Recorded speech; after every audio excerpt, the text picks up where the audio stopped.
আসসালামাইকুম। আজকে আমরা চলে এসেছি নারায়ণগঞ্জ জেলার সোনারগাঁও উপজেলার মোগরাপাড়া ইউনিয়নে। এখানে কাইকেটেকে হাট, এখানে শত বছর পুরানো এবং পাশ দিয়ে বয়ে গেছে ব্রহ্মপুত্র নদী।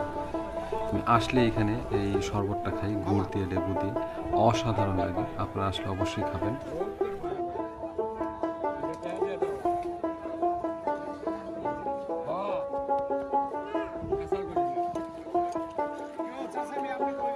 দেখা দেন না স্যার দুইটা দেন তাইলে হ্যাঁ হ্যাঁ তিনটা দেন এটা খাইলে নাহলে মিষ্টি লাগবে না পরে আর বানার মতো